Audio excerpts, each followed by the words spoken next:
बिस्मिल्लाहिर्रहमानिर्रहीम। कल की नशिस्त में हमने यहूदी बाइबल का तारुफ पेश किया और मसीही बाइबल के साथ उसके फ़र्क पर भी गुफ्तगू की। फिर मसीहियों के यहाँ ऑर्थोडॉक्स, कैथोलिक और प्रोटेस्टेंट बाइबल में जिस तरह फ़र्क पाया जाता है बाइबल के पहले हिस्से के मुताल्लिक़, जिसको वो अहदनामा क़दीम कहते हैं, उसकी वजाहत की। आज हम मसीही बाइबल का जो दूसरा हिस्सा है अहदनामा जदीद के नाम से जिसे याद किया जाता है, उसका तारुफ पेश करेंगे। ये हिस्सा ज़ाहिर है कि यहूदियों के बाइबल में शामिल नहीं है, मसीहियों के बाइबल में मौजूद है। और इसको वो अहदनामा जदीद इसलिए कहते हैं कि उनके ख्याल के मुताबिक हज़रत मसीह अलैहिस्सलाम के ज़रिए अल्लाह ताला ने इंसानों के साथ एक नया अहद बांधा, जिसका तज़किरा इन सहाइफ में मिलता है। चुनांचे इसको वो अहदनामा जदीद, नया अहदनामा या न्यू टेस्टामेंट के नाम से याद करते हैं। ये नया अहदनामा 4 हिस्सों पर मुश्तमिल है। पहले हिस्से में इंजीलें हैं। जी हाँ, इंजीलें, यानी एक इंजील नहीं बल्कि 4 इंजीलें उसमें पाई जाती हैं। इसकी मैं वजाहत करूँगा। फिर दूसरा हिस्सा रसूलों के आमाल के नाम से याद किया जाता है। एक सहीफ़ा है जिसका उन्वान है रसूलों के आमाल। रसूलों से मुराद हज़रत मसीह अलैहिस्सलाम के शागिर्द हैं, जिनको कुरान करीम में हवारियीन कहा गया है। तो हवारियों के वाक़यात हैं इनमें। हज़रत मसीह अलैहिस्सलाम के जाने के बाद उन पर क्या गुज़री, किस तरह उन्होंने आपकी दावत को आगे फैलाया, किन मसाइब का सामना किया, तो उस इब्तिदाई दौर का उसमें तज़किरा है। इसको रसूलों के आमाल या एक्ट्स ऑफ द एपोस्टल्स के नाम से याद किया जाता है। उसके बाद जो तीसरा हिस्सा है, उसमें तबलीगी खतूत हैं। 21 खतूत हैं कुल, जिनमें ज़्यादातर की निस्बत सेंट पॉल की तरफ की जाती है। सेंट पॉल, जिनका पहले नाम साउल था, बाद में पौलुस का नाम रखा गया, इंग्लिश में पॉल के नाम से याद किए जाते हैं। तो सेंट पॉल या पौलुस के खतूत हैं। ज़्यादातर ये खतूत, इनकी निस्बत सेंट पॉल ही की तरफ की जाती है। बाज़ दूसरे लोगों की तरफ भी की जाती है। जब अलग अलग इन पर हम गुफ्तगू करेंगे इंशाअल्लाह तो उसकी वजाहत कर लेंगे। लेकिन ये खतूत हैं तादाद में 21। और फिर आखिरी सहीफ़ा है, उसको उर्दू में मुकाशफ़ा कहा जाता है और इंग्लिश में उसको रेवलेशन कहा जाता है। और इस सहीफ़े में दुनिया के ख़ात्मे का ज़िक्र है कि दुनिया कैसे ख़त्म होगी, क़यामत कैसे आएगी, और वो जो मसीह अलैहिस्सलाम का दुश्मन है, एंटी क्राइस्ट के नाम से जो याद किया जाता है, दज्जाल के नाम से, झूठा मसीह, वो कैसे आएगा और क़यामत कैसे बर्पा होगी, एपोकलिप्स जिसको कहा जाता है, दुनिया का ख़ात्मा कैसे होगा, वो सारे उमूर इस सहीफ़े में एक यूँ कहें कि तमसीली अंदाज में बयान किए गए हैं। और एक मुकाशफ़ा है जिसकी निस्बत की जाती है हज़रत मसीह अलैहिस्सलाम के एक शागिर्द की तरफ, जिनका नाम यूहन्ना बताया जाता है, जॉन के नाम से जो इंग्लिश में याद किए जाते हैं, यूहन्ना या जॉन। और अरबी में आम तौर पर मुसलमानों के यहाँ यूहन्ना या जॉन को यहया कहा जाता है। यहया तो एक अज़ीम शान पैगम्बर भी गुज़रे हैं, हज़रत मसीह अलैहिस्सलाम के हम असर, आपसे कुछ बड़े उम्र में, और उनके रिश्तेदार भी। उनका नाम कुरान करीम में भी आया है, अहादीस में भी आया है, यहया अलैहिस्सलाम। उनका तज़किरा इंजीलों में भी आता है। अहदनामा जदीद के दीगर बाज़ खतूत में और में भी आता है, लेकिन यहाँ जिस यूहन्ना का ज़िक्र है, ये वो नहीं है, वो तो पैगम्बर थे। और ये जो यूहन्ना है, तो इनके मुतालिक कहा जाता है कि ये हज़रत मसीह अलैहिस्सलाम के शागिर्द थे, हवारी थे। इनकी तरफ 4 इंजीलों में भी एक इंजील की भी निस्बत की जाती है। अभी इंजीलों की वजाहत मैं करूँगा, लेकिन मुकर्रर सुन लीजिए कि अहदनामा जदीद 4 हिस्सों पर मुश्तमिल है। पहला हिस्सा इंजीलों पर मुश्तमिल है। दूसरा हिस्सा वो सहीफ़ा है जिसको रसूलों के आमाल कहा जाता है, एक्ट्स ऑफ द एपोस्टल्स, जिसमें हज़रत मसीह अलैहिस्सलाम के जाने के बाद इब्तिदाई जो मसीही थे या जो इब्तिदाई नसारा थे, हज़रत मसीह अलैहिस्सलाम के फॉलोअर्स थे, उनके हालात का तज़किरा है। फिर 21 तबलीगी खतूत हैं, ये तीसरा हिस्सा हुआ अहदनामा जदीद का। और फिर चौथा हिस्सा है मुकाशफ़ा के नाम से, रेवलेशन के नाम से एक सहीफ़ा है, जिसमें दुनिया के ख़ात्मे का, क़यामत के आने का منظر پیش کیا گیا ہے اور اس کے بارے میں پیشن گوئیاں کی گئی ہیں، اس کی نسبت حضرت مسیح علیہ السلام کے شاگرد یوحنا یا جون کی طرف کی جاتی ہے۔ اب آئیے جو عہد نامہ جدید کا پہلا حصہ ہے، سب سے اہم انجیلیں، گاسپلز ان کی طرف آئیے۔ تو بائبل میں، عہد نامہ جدید میں مسیحیوں کے ہاں 4 انجیلیں پائی جاتی ہیں۔ ویسے حضرت مسیح علیہ السلام کے بعد تو انجیلیں بہت ساری اور بھی پائی جاتی تھیں، لیکن مسیحیوں نے عام طور پر یوں کہیں کہ ان 4 انجیلوں کو منتخب کیا۔ کیسے انتخاب کیا، کیوں انتخاب کیا، یہ ایک لمبی داستان ہے، اس پر کسی اور وقت گفتگو کریں گے، لیکن یہ بات یہاں نوٹ کرنے کی ہے کہ اس وقت دنیا بھر میں مسیحیوں کے ہاں جو بائبل عام طور پر رائج ہے عہد نامہ جدید میں، اس میں 4 انجیلیں پائی جاتی ہیں۔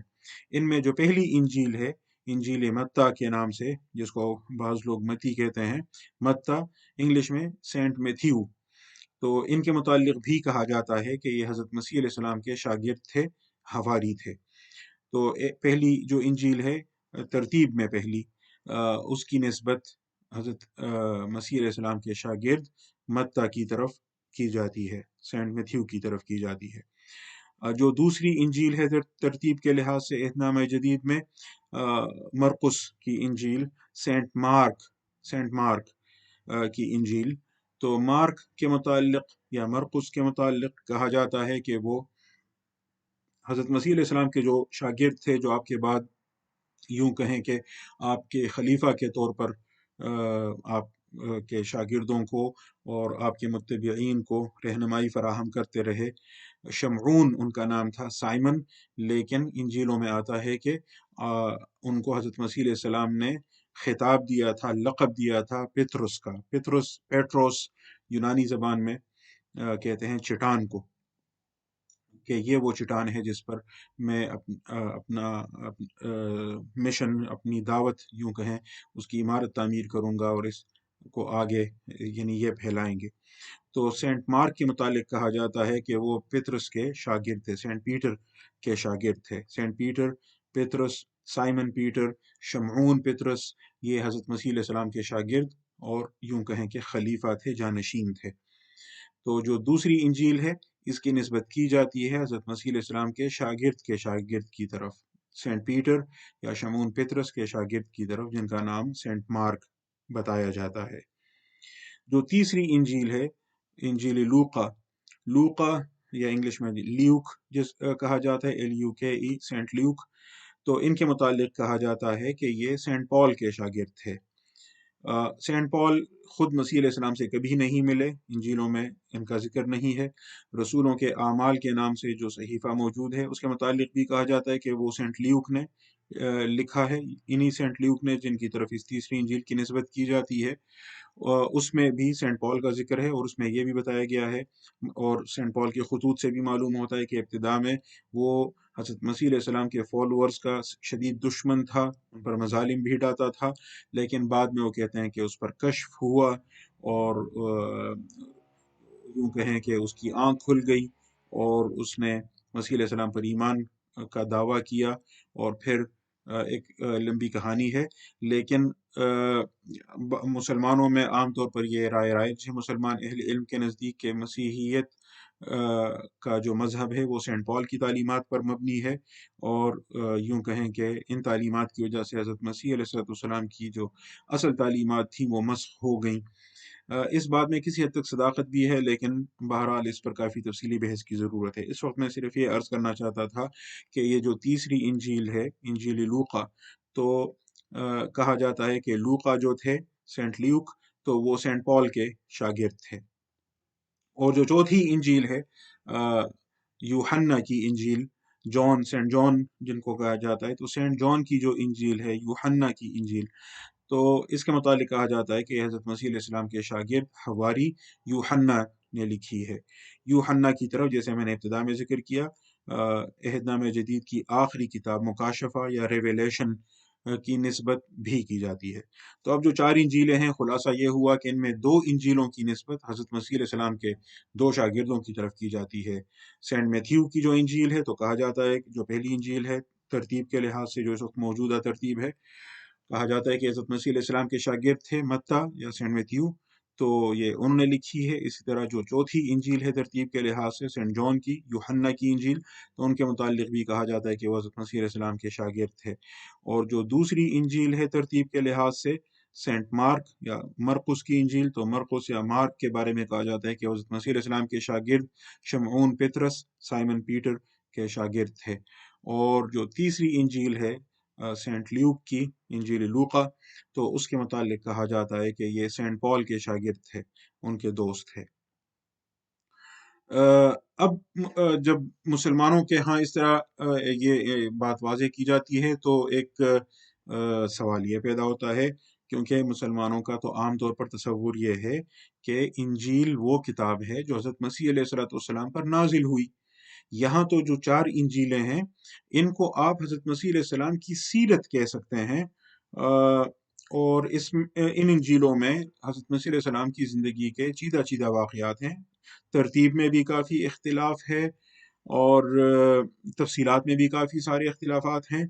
कुछ बड़ी हद तक यूँ कहें एक उमूमी नक्शा तो मुत्तफ़िक़ा तौर पर सामने आ जाता है, लेकिन जब तफ़सीलात में जाते हैं तो बहुत सारी चीज़ें ऐसी हैं जिन पर इख्तिलाफ़ात पाए जाते हैं। इनमें हज़रत मसीह अलैहिस्सलाम के अक़वाल भी बिखरे हुए मिलते हैं, कहीं तवील-तवील खुतबे भी मिलते हैं, लेकिन उस तरह की चीज़ नहीं है जैसे आप कुरान करीम के बारे में कहते हैं कि हज़रत मोहम्मद सल्लल्लाहु अलैहि वसल्लम पर नाज़िल होने वाली किताब है। तो ये जो इंजीलें हैं, इनको आप ज़्यादा से ज़्यादा मसीह अलैहिस्सलाम की सीरत कह सकते हैं। उन और वो भी अधूरी, क्योंकि पूरी तस्वीर उससे वाज़ेह नहीं होती। जब तफ़सील में जाने का अल्लाह हमें मौका देगा तो मैं मज़ीद भी वाज़ेह करूँगा। लेकिन इसमें यहाँ एक और बात की वज़ाहत भी ज़रूरी है कि ये जो 4 इंजीलें हैं,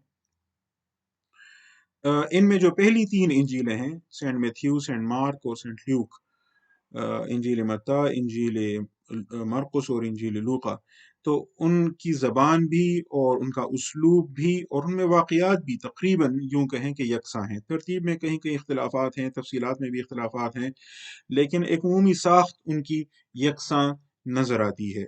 इस वजह से इन 3 इंजीलों को जो जदीद बाइबल के स्कॉलर्स हैं, तो वो इन 3 इंजीलों को साइनॉप्टिक गॉस्पेल्स कहते हैं, अनाजील मुतवाफ़िक़ा, कि इनका आपस में तवाफ़ुक़ पाया जाता है और साख़्त की तक़रीबन एक सी है, ज़बान और उसलूब भी तक़रीबन यकसां।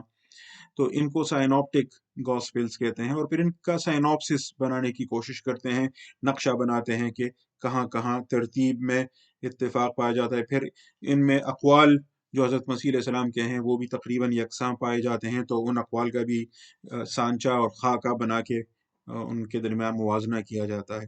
जो चौथी इंजील है जिसकी निस्बत हज़रत मसीह अलैहिस्सलाम के शागिर्द यूहन्ना की तरफ की जाती है, तो की ज़बान भी, उसका उसलूब भी, उसकी साख़्त भी और उसकी प्रेज़ेंटेशन भी, वो बिल्कुल ही मुख्तलिफ़ है इन 3 इंजीलों से। और उसमें बहुत ज़्यादा यूँ कहें फ़लसफ़ियाना मबाहिस भी पाए जाते हैं। उसकी इब्तिदा ही यूँ कहें फ़लसफ़ियाना निकात से होती है और बहुत दिलचस्प है। इल्म कलाम के लिहाज से उसमें बहुत दिलचस्प उमूर पाए जाते हैं, लेकिन वो इन तीनों से एक अलग इकाई की हैसियत रखती हुई नज़र आती है बज़ाहिर। एक और पहलू की भी वज़ाहत ज़रूरी है कि हज़रत मसीह अलैहिस्सलाम की ज़बान अरामाइक थी, अरामी ज़बान जिसको कहा जाता है, अरामाइक थी। अरामाइक हिब्रू यानी इब्रानी की यूँ कहें कि उस वक़्त की शक्ल थी, जो फ़लस्तीन में राइज थी, फ़लस्तीन और आस-पास इलाक़ों में। आप यूनानी नहीं बोलते थे, लेकिन ये जो चारों इंजीलें हैं, ये यूनानी ज़बान में, ग्रीक लैंग्वेज में ही दस्तयाब हैं। और कहा जाता है कि जो इनमें पहली इंजील है सेंट मैथ्यू की, तो वो इब्रानी में लिखी गई थी और बाकी तो लिखी ही यूनानी ज़बान में है। तो ये जो सेंट मैथ्यू की इंजील थी, वो इब्रानी या यूँ कहें अरामाइक लैंग्वेज में लिखी गई थी, ये कहा जाता है। अगरचे वो अरामाइक गॉस्पेल दस्तयाब नहीं है, यूनानी तर्जमा ही मौजूद है, लेकिन कहा जाता है कि ये यूनानी तर्जमा है, जबकि बाकी तीनों इंजीलों और इसी तरह जो एक्ट्स ऑफ द अपोस्टल्स हैं, रसूलों के आमाल के नाम से सहीफ़ा, और फिर वो 21 खतूत और इसके अलावा जो मुकाशफ़ा है, ये यूनानी ज़बान में लिखी गई हैं ये सारी किताबें। अब इस वजह से बहुत सारे मसाइल पैदा हो सकते हैं कि हज़रत मसीह अलैहिस्सलाम ने असलन कहा क्या था, कौन सा लफ्ज़ इस्तेमाल किया था, क्योंकि असल के तर्जमे से मफ़हूम में फ़र्क तो बहरहाल आ सकता है। और इसकी कई मिसालें इंशाअल्लाह जब हम तफ़सीली मबाहिस में जाएंगे तो वहाँ सामने आएंगी। अ, ये एक उमूमी खाका हुआ अहदनामा जदीद का, और कुल मिलाकर अहदनामा जदीद में 27 सहीफ़े हैं या 27 किताबें हैं। 4 इंजीलें, फिर रसूलों के आमाल 5 किताबें हुई, फिर 21 खतूत, और उसके बाद मुकाशफ़ात, कुल 27। और इसी तरह जो ओल्ड टेस्टामेंट था अहदनामा कदीम, तो हमने ज़िक्र किया कि प्रोटेस्टेंट्स के नज़दीक उसमें 39 सहीफ़े हैं, तो कुल मिलाकर प्रोटेस्टेंट बाइबल में 66 सहीफ़े बन जाते हैं। और फिर हमने ये भी ज़िक्र किया था कि कैथोलिक्स के यहाँ वो 46 हैं ओल्ड टेस्टामेंट में, ऑर्थोडॉक्स के यहाँ 53 हैं। और ये भी हमने ज़िक्र किया था कि जो 39 हैं उन पर तो इत्तेफ़ाक है, और वो वही हैं जो यहूदी बाइबल में 24 हैं। सिर्फ़ उनकी तरतीब में फ़र्क है, या उनको टुकड़ों में बाँटा गया है, तो इस वजह से 24 से 39 बन गए हैं। ये तफ़सील मैं कल वाज़ेह कर चुका हूँ। तो ये एक उमूमी ख़ाका हुआ बाइबल का, और इसमें अहदनामा कदीम का और अहदनामा जदीद का। आगे मैं इंशाअल्लाह पहले कोशिश करूँगा कि जो बाइबल का अहदनामा कदीम कहा जाता है जिसे मसीहियों के यहाँ, और जो असल में यहूदी जिसको अपनी बाइबल कहते हैं, जूइश बाइबल, तो उसके जो मशहूर तराजिम हैं और जो मशहूर मुतून हैं और जो उसके नुस्खे हैं, जो कुछ दस्तयाब हमारे सामने है, तो उसमें चंद अहम मखतूतात पर, चंद अहम तराजिम पर मैं कोशिश करूँगा कि कुछ तारुफ पेश करूँ, फिर इंशाअल्लाह बहस को आगे बढ़ाएँगे। वमा तौफ़ीक़ी इल्ला बिल्लाह।